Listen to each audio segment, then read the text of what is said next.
ஜெபம். பரிசுத்தமுள்ள பரலோக தகப்பனே, நல்ல இந்த செய்தி வேலைக்காக நன்றியோடு உம்மை துதிக்கிறேன், உம்மை ஸ்தோத்திரிக்கிறேன் அப்பா. அடியேனை பரிசுத்த ஆவியினாலே நிரப்புங்க. உடைய கிருபைகளை தாருங்கப்பா. கேட்கிற பிள்ளைகள் ஒவ்வொருவருக்கும் ஆசீர்வாதமாக இருக்க உதவி செய்யுங்க. இயேசுவின் நாமத்தினாலே ஜெபிக்கிறேன், ஜீவனுள்ள பிதாவே. ஆமென், ஆமென். கிறிஸ்துவுக்குள் அன்பானவர்களே, இன்றைய செய்திக்கு தலைப்பாக எடுத்துக்கொண்டது, நான் உனக்கு சகாயம் செய்வேன், நான் உனக்கு சகாயம் செய்வேன் ஆண்டவர் சொல்றார். எரேமியா 15ஆம் அதிகாரம் 11ஆம் வசனம் என்ன சொல்றார் அப்படி சொன்னா, தீங்கின் காலத்திலும் நெருக்கத்தின் காலத்திலும் நான் சத்ருவுக்கு எதிர்ப்பட்டு உனக்கு சகாயம் செய்வேன். மனுஷனா பிறந்துட்டாலே தீங்கு நாட்களும் இருக்கத்தான் செய்து, சஞ்சலத்தின் நாட்களும் இருக்கத்தான் செய்து. ஒவ்வொருவருக்கும் வித்தியாசமா இருக்கும். இதுல யாரு அப்படிங்கிற ஒரு வித்தியாசமே கிடையாது, பாகுபாடே கிடையாது. பொதுவா நாம எல்லாருமே பொது இடத்திற்கு வரும்போது நம்முடைய முகத்துல ஒரு சந்தோஷமா, ஒரு சமாதானமாய் பேசி வருவதற்கு ஆண்டவர் நமக்கு உதவி செய்திருக்கிறார். ஆனா நம்முடைய உள்ளான அல்லது குடும்ப தனிப்பட்ட வாழ்விலே ஒவ்வொருவருக்கும் ஒரு பிரச்சனை இருக்கதான் செய்யும், ஒரு போராட்டம் இருக்கதான் செய்யும். நம்ம சிலரை பார்த்து சொல்லலாம், எவ்வளவோ சம்பாதிக்கிறாங்க அப்படின்ட்டு எண்ணலாம். ஆண்டவருடைய பிள்ளைகளே, யாரை குறித்தும் எண்ணி சாபம் போடாதீங்க. ஏன்னா அந்த பணம் சம்பாதிப்பதற்கு அவர்கள் படுகிற கஷ்டங்கள், பாடுகள், தொந்தரவுகள், இயலாமைகள் என்ன என்பது அவர்களுக்கு தான் தெரியும். வெளியே வரும்போது ஒருவேளை ஒரு செல்வந்த மினுக்கோடு வரலாம், ஆனா அந்த நாள் முழுவதும் அவருடைய பாடுகள் அவர்களுக்கு தான் தெரியும். என்னதான் நீங்க சாதாரண ஒரு மனிதனாக இருந்தாலும், அல்லது உயர்ந்த நல்ல வாழ்கின்ற ஒரு மனிதனாக இருந்தாலும், தீங்கு எல்லாருக்கும் உண்டு. பார்த்துடுங்க, நெருக்கங்கள் எல்லாருக்கும் உண்டு. இதுல வேறுபாடு என்ன அப்படின்னு தெரியுமா? சிலர் தாங்களாகவே தீங்கையும் நெருக்கத்தின் நாட்களையும் உண்டு பண்ணுகிறவர்கள். அது என்ன தானாகவே உண்டு பண்ணுவது? கர்த்தரை விட்டு விலகுவது. கர்த்தரை விட்டு நீங்க விலகிட்டீங்க அப்படின்னு சொன்னா கொஞ்ச நாள் நல்லா தெரியும் உங்களுக்கு. நான் பிசாசு உங்களை அப்படி வச்சிருப்பான். ஆமா. ஆனா நாட்கள் செல்ல செல்ல செல்ல அநேக காரியங்களுக்கு நீங்கள் அடிமைகள் ஆகிவிடுவீர்கள். அதன் பிறகுதான் தெரியும் தீங்கினா என்ன, நெருக்கடினா என்ன, இதிலிருந்து விடுதலை பண்ணப்படுவது எப்படி அப்படிங்கிற ஒரு சிந்தனை நமக்குள்ளாக.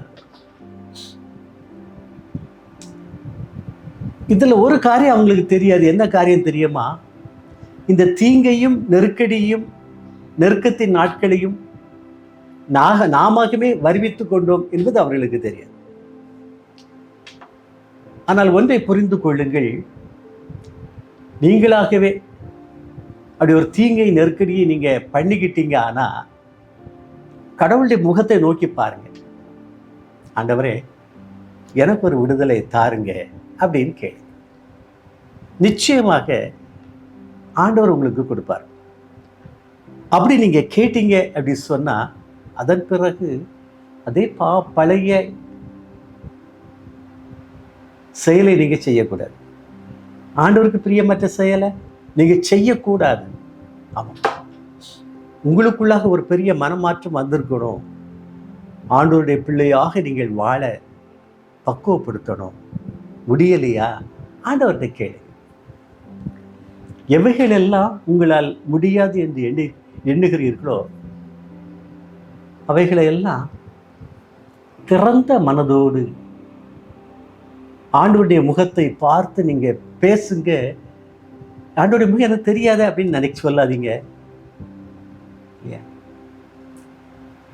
ஆகார் சொல்லுவா, ஒரு வனாந்தரத்துல நின்றுட்டு சொல்லுவா, தண்ணீர் இல்லாத ஒரு இடத்துல நின்றுட்டு சொல்லுவா, திக்கற்ற மகளாக தன்னுடைய குழந்தையை கையில் வச்சுட்டு சொல்லுவா, நீர் என்னை காண்கிற தேவன் என்று சொல்லுவா.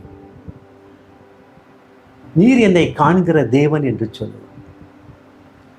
அவளுக்கு ஏன் அந்த ஒரு வனாந்தரமான ஒரு வாழ்வு கிடைத்தது அப்படின்னு நம்ம யோசித்தோமானா, ஆபிரகாமுக்கு ஆபிரகாமின் மனைவி சாராளாலே கொடுக்கப்பட்டவள் அழகான குழந்தை பிறந்திருக்கு. அவள் சாராளுக்கு எதிராக செயல்பட ஆரம்பித்தாள். அவளுக்கு அதனால அந்த ஒரு தீங்கு. அவ சொல்றா பாருங்க, ஒரு வனாந்தரத்துல நின்றுட்டு சொல்றா, நீர் என்னை காண்கிற தேவன் என்று சொல்கிறார். ஏன் ஆண்டவரை நோக்கி கூப்பிட்டு இருந்தான். அப்போ பாவம் செய்தவர்கள், தீங்கு செய்தவர்கள், அக்கிரமம் செய்தவர்கள், இவர்களையும் ஆண்டவர் நோக்கி பார்க்கிறார்.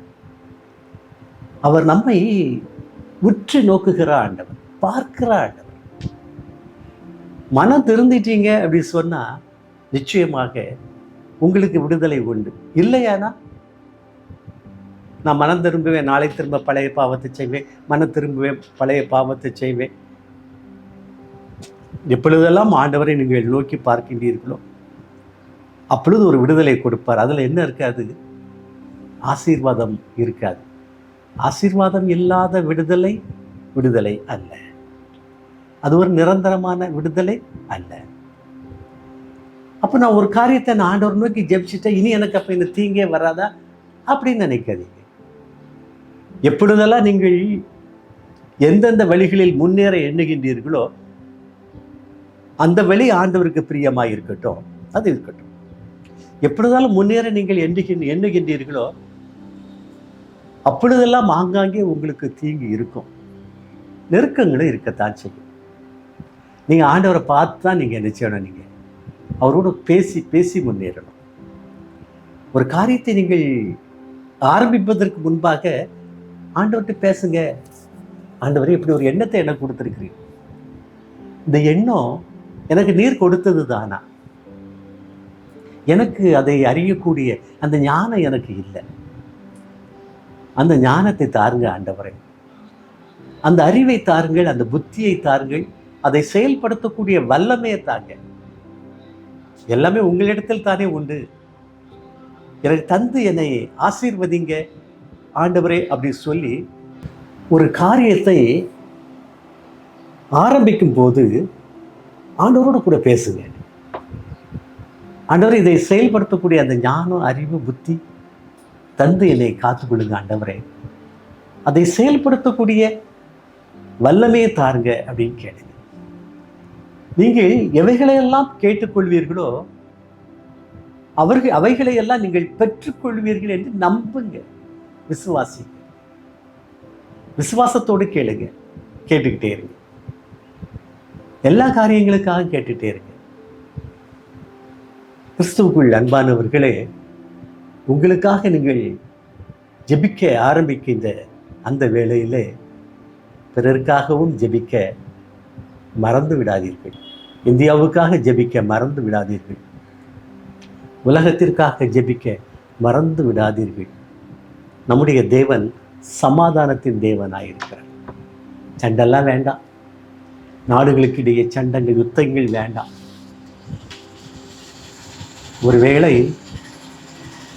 இப்பொழுது நடைபெறுகிற அந்த யுத்தங்கள் கடைசி காலத்திற்கு நமக்கு ஒரு எச்சரிக்கையாக கூட இருக்கலாம். வசனங்களை நன்றாக ஆராய்ந்து பாருங்கள். வேதம் சொல்லுகிறது, கர்த்தருக்கு பயப்படுதலே ஞானத்தின் ஆரம்பம் என்று சொல்லுகிறது. ஆமாம், நீங்கள் ஞானத்துக்கு நீங்கள் வேற எங்கேயும் நீங்கள் போக வேண்டாம். நல்ல வசனம் வாசிங்க, நல்ல பைபிளை வாசிங்க. அங்கே உங்களுக்கு உங்களோடு கூட ஆண்டவர் பேசுவார். ஏன்னா வேதாகமத்தில் இருக்கிற ஒவ்வொரு வசனமும் நம்முடைய தேவன் நமக்கென்று கொடுத்தது, தேவனுடைய பிள்ளைகளுக்கு என்று கொடுத்தது. யாருக்கு அது புரியும் தெரியுமா?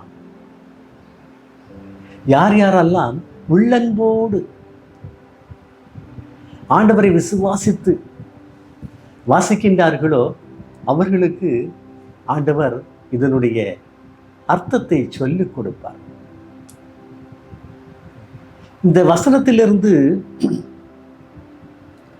தேவனுக்கு பிரியமற்ற காரியங்களை பேசுகின்ற பிள்ளைகளை நீங்கள் பார்த்தீர்களானால் அவர்கள் இயேசுவை, பிதாகுமாரன் பரிசுத்த ஆவியானவரை ஏற்றுக்கொள்ளாத பிள்ளைகள். அதை பற்றி கவலைப்படாதீர்கள், அதை பற்றி நீங்கள் கவலைப்படாதீர்கள். அது ஆண்டவர் பார்த்து கொள்வார்.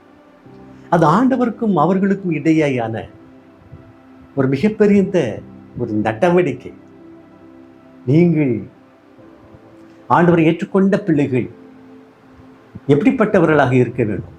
வசனத்தின்படி பேசுகின்ற, நடக்கின்ற, பார்க்கின்ற, செயல்படுகின்ற பிள்ளைகளாக உங்களை நீங்கள் பக்குவப்படுத்தி கொண்டு வாருங்கள். ஆண்டவர் உங்களை நிச்சயமாக ஆசீர்வதிப்பார். நான் உனக்கு சகாயம் செய்வேன் என்று ஆண்டவர் சொல்லுகிறார் என்றால் அதனுடைய உள்ளான அர்த்தம் என்னங்க? எவ்வளவு மிகப்பெரிய ஒரு காரியம். நான் உனக்கு உதவி செய்வேன். எவைகளிலெல்லாம்? உலகத்தில் உனக்கு விரோதமாக எழும்புகிற எல்லா ஆயுதங்களிலும் உனக்கு விடுதலை கொடுப்பேன், உன்னை காப்பாற்றுவேன் என்று ஆண்டவர் நமக்கு அருமையாக சொல்லிக் கொடுக்கிறார். எப்படி சொல்றாரு பாருங்க. தீங்கின் நாளிலும், தீங்கின் காலத்திலும், நெருக்கத்தின் காலத்திலும் நான் உனக்கு சகாயம் செய்வேன். யாருக்கு எதிர்ப்பட்டு? சத்துருவுக்கு எதிர்ப்பட்டு நான் உனக்கு சகாயம் செய்வேன். அப்போ உலக வாழ்க்கையில உங்களுடைய பிரச்சனைகள்ல, இயலாமைகள்ல ஒரு பெரிய ஒரு யுத்தம் நடந்துட்டு இருக்குமே, வெளியே தெரியாம, யாருக்கும் தெரியாம உங்களுடைய மனதுல மிகப்பெரிய ஒரு போராட்டம் நடந்துட்டு இருக்குமே. இதை கவனிக்கிற ஆண்டவர் அந்த போராட்டத்துல உங்களுக்கு உதவி செய்ய வல்லவராய் இருக்கிறார். நான் உதவி செய்வேன், நான் உதவி செய்வேன் அப்படின்னு சொல்றேன். அது எவ்வளவு பெரிய கிருபை தெரியுமா? யாபேஸ் அப்படின்னு சொல்லிட்டு ஒரு மனுஷன் இருந்தா பார்த்துருக்கேன். 1 நாளாகமம் 4ஆம் அதிகாரம் 10ஆம் வசனத்துல அந்த யாபேஸ் ஒரு ஜெபம் பண்றான். அவன் இஸ்ரவேல் ஜனங்களுக்குள்ளாக ஆசீர்வதிக்கப்பட்டவனாக, ஒரு பெயர் பெற்றவனாக, கனம் பொருந்திய ஒரு மனுஷனாக இருந்தான், மதிக்கப்படுகிற ஒரு மனுஷனாக இருந்தான். அவனுக்கு ஒரு வாய்ப்பை தேவன் கொடுக்கிறார். அப்பொழுது அவன் ஆண்டவர் நோக்கி ஜெபம் பண்றான். தேவரீர் என்னை ஆசீர்வதித்து, கேட்கிற கேள்வியை பார்த்தீங்களா? ஆண்டவரே என்னை ஆசீர்வதித்து என் எல்லையை பெரிதாக்கி உமது கரம் என்னோடு இருந்து தீங்கு என்னை துக்கப்படுத்தாதபடிக்கு அதற்கு என்னை விலக்கி காத்திருளும் அப்படின்னு சொல்லி ஜெபம். தீங்கு தீங்கு என்னை துக்கப்படுத்தாதபடிக்கு. எவ்வளவு பெரிய மனுஷன், எவ்வளவு கனம் பொருந்திய ஒரு மனுஷன். அவன் ஆண்டவர்கிட்ட கேட்கிறான், பார்த்துடுங்க, ஆண்டவர் என்னை ஆசீர்வதிங்க, என்னை ஆசீர்வதிங்க. எல்லா இடங்களிலும், எல்லா காலங்களிலும் உம்முடைய கரம் என்னோடு கூட இருக்கட்டும். இந்த வசனத்தை குறித்து வைத்துக் கொள்ளுங்கள். ஒவ்வொரு நாளும் காலையில் எழுந்த உடனே இந்த வசனத்தை சொல்லி நீங்கள் ஜெபிக்க ஆரம்பிங்க. ஆண்டவரே என்னை ஆசீர்வதிங்கப்பா, உமது கரம் என்னோடு கூட இருக்கட்டும், என்னோட குடும்பத்தாரோடு கூட இருக்கட்டும், உம்மை நோக்கி பார்க்கிற ஒவ்வொரு பிள்ளைகளோடும் கூட இருக்கட்டும். உம்மை ஏற்றுக்கொண்டார்களோ ஏற்றுக்கொள்ளவில்லையோ எல்லோரோடும் கூட உம்முடைய கரை இருக்கின்றாங்க. தீங்கு எங்களை துக்கப்படுத்தாதபடிக்கு அதற்கு எங்களை விலக்கி காத்திருளும் அப்படின்னு சொல்லி ஜெபி. அருமையான ஒரு ஜெபம். உங்களுடைய மனதிலே இந்த ஜெபம் எப்பொழுதும் இருக்கட்டுமே, எப்பொழுதும் இருக்கட்டுமே. மனுஷனா பிறந்துட்டாலே வீடு இல்லைன்னா வீடு கேட்போம், வீடு வந்துட்டுன்னா காரு கேட்போம். ஒவ்வொரு வசதிகளாக நம்ம பெருக்கிக் கொண்டே இருப்போம். வசதிகளை நம்ம பெருக்க பெருக்க அங்க நமக்கு இடையூறு வந்துட்டும் இருக்கும். இடையூறும் வரும், இடையூறும் வரும். அதிலிருந்து விடுதலை பெறுவதற்கு ஆண்டவர் நோக்கி ஜபிச்சுக்கிட்டே இருக்கும். தீங்கின் காலம் உண்டு. இங்கே நான் பரிசுத்தவான், நான் நேர்த்தியாக எல்லா காரியங்களையும் செய்கிறேன், எனக்கு எதுக்கு இந்த தீங்கு, எனக்கு எதுக்கு இந்த நெருக்கடி அப்படின்னு கேட்காதீங்க. ஆண்டோடைய முகத்தை மட்டும் பாருங்க. அவர் உங்களுக்கு ஆலோசனை கொடுப்பார். என் சமூகம் உனக்கு முன்பாக செல்லும் அப்படின்னு சொல்லியிருக்கிறார். அவரை பார்த்து நடந்துட்டே இருங்களேன், அந்த நம்பிக்கையில நடந்துட்டு இருங்களேன், அந்த விசுவாசத்தோடு நடங்களேன்.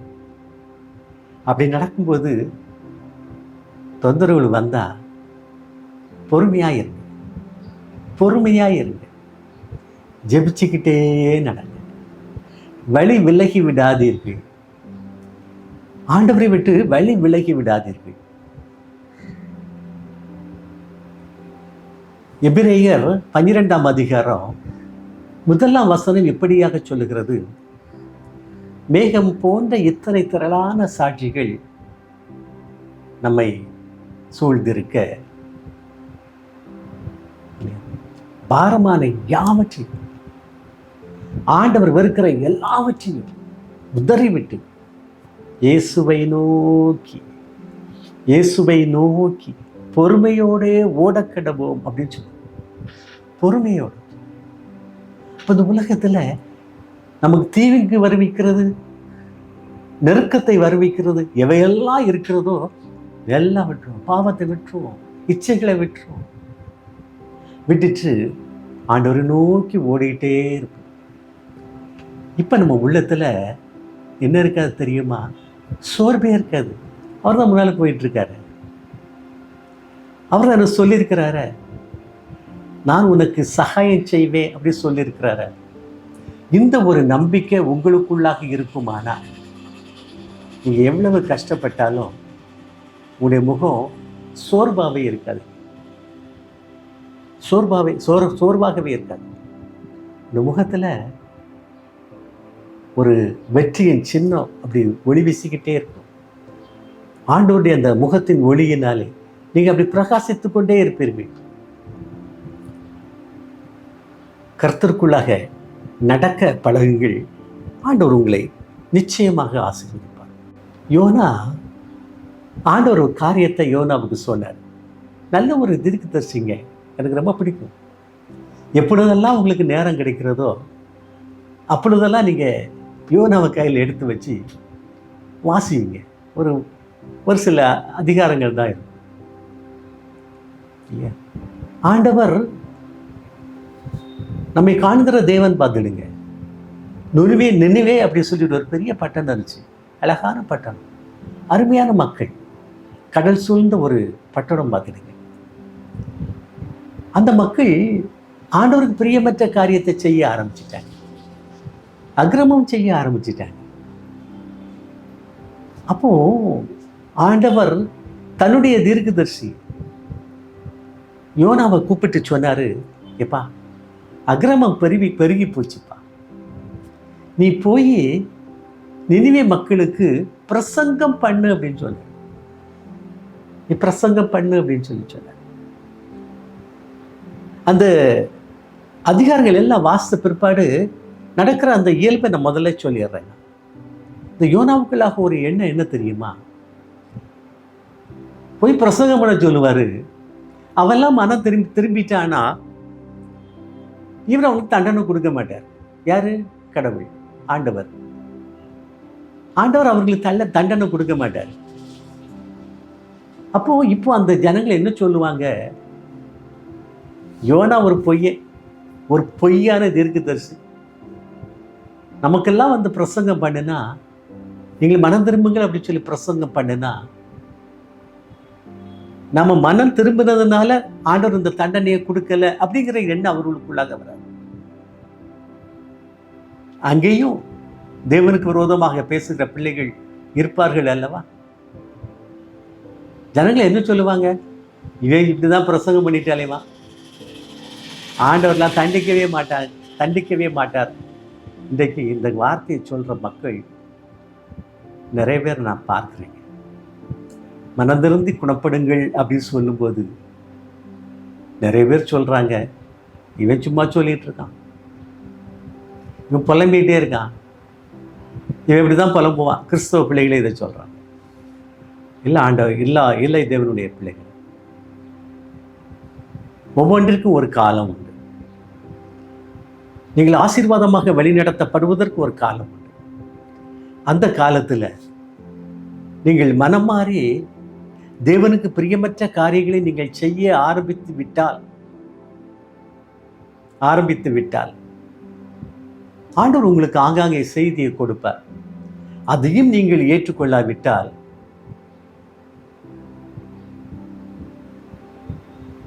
எப்படிப்பட்ட வாழ்வு என்பதை நாமே புரிந்து கொள்ளலாம்.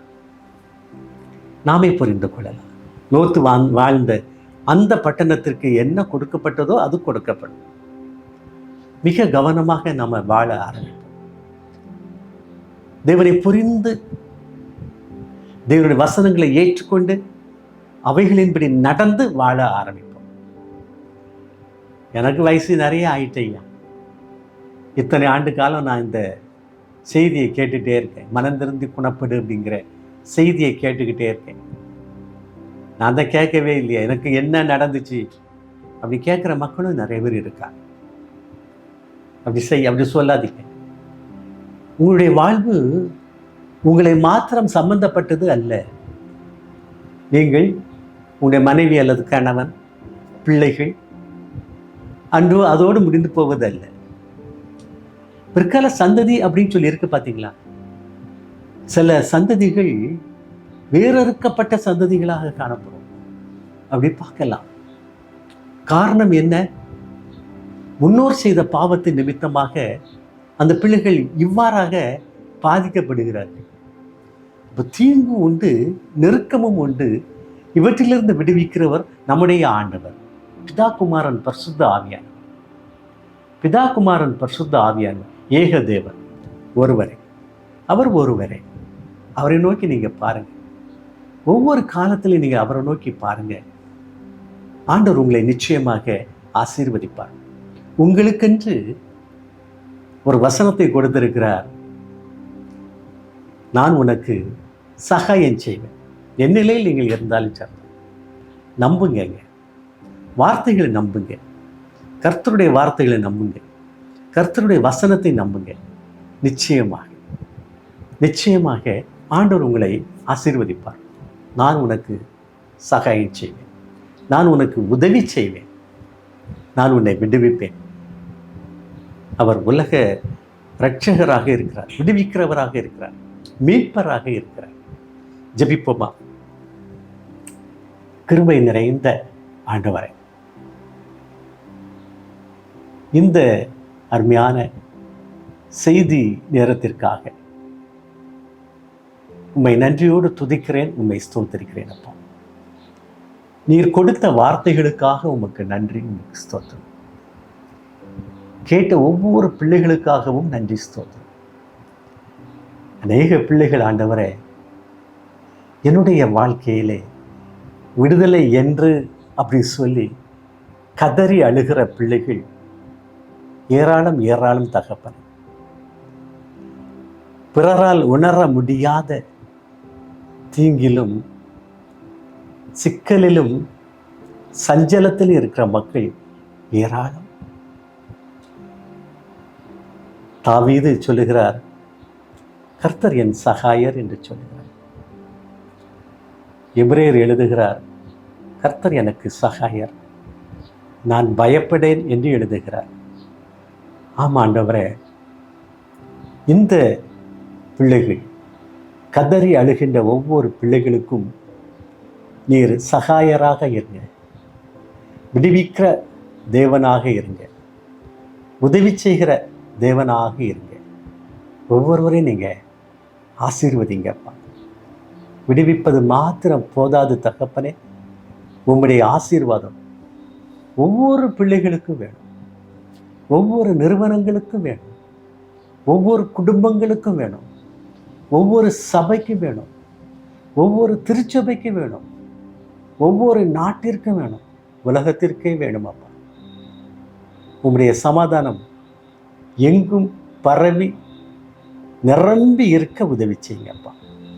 திக்கற்ற பிள்ளைகளாக ஒருவரையும் விட்டுவிடாதீங்க தகப்பனே.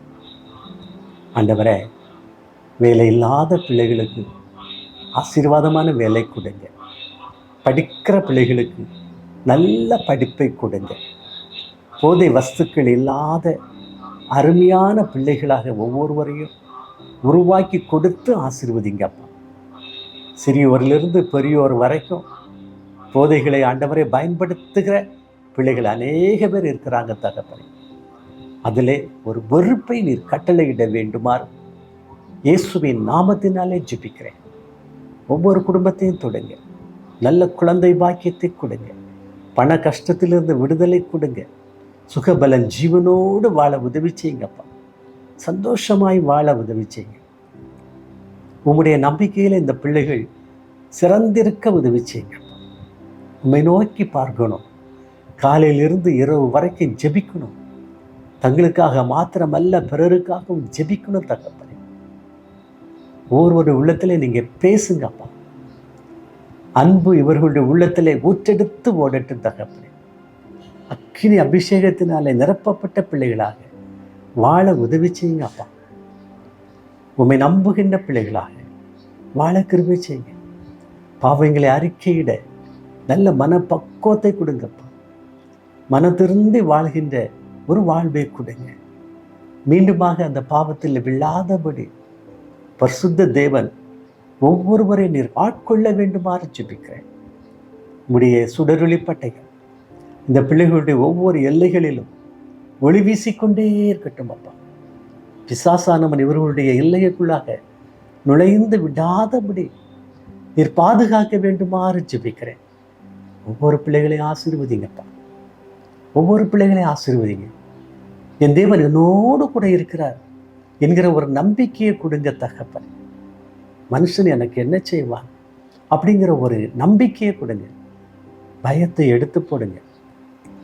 ஒவ்வொரு நபருக்கும் தேவையான ஞானத்தை கொடுங்க, அறிவை கொடுங்க, புத்தியை கொடுங்க, செயல்படுத்தக்கூடிய வல்லமை கொடுங்க. ஆசீர்வதிங்க. அருமையான மகிமை டிவி ஆசீர்வதிங்க. நடத்துகிற அருமையான உங்களுடைய மகனை ஆசீர்வதிங்க. தகப்பனாரை ஆசீர்வதிங்க. மனைவி பிள்ளைகளை ஆசீர்வதிங்க. பணி செய்கின்ற ஒவ்வொரு பிள்ளைகளையும் ஆசீர்வதிங்க. எங்கும் உங்களுடைய சமாதானம் நிலவி மலரட்டும் தகப்பனே. ஒவ்வொருவரையும் நீங்கள் காத்துக்கொள்ளுங்க. சமாதானத்தின் தேவன் ஒவ்வொருவரையும் பாதுகாத்து வழிநடத்த போகிற கிருபைக்காக உம்மை நன்றியோடு துதிக்கிறேன், உம்மை ஸ்தோத்தரிக்கிறேன். இயேசுவின் நாமத்தினாலே ஜெபிக்கிறேன் ஜீவனுள்ள பிதாவே. ஆமேன், ஆமேன்.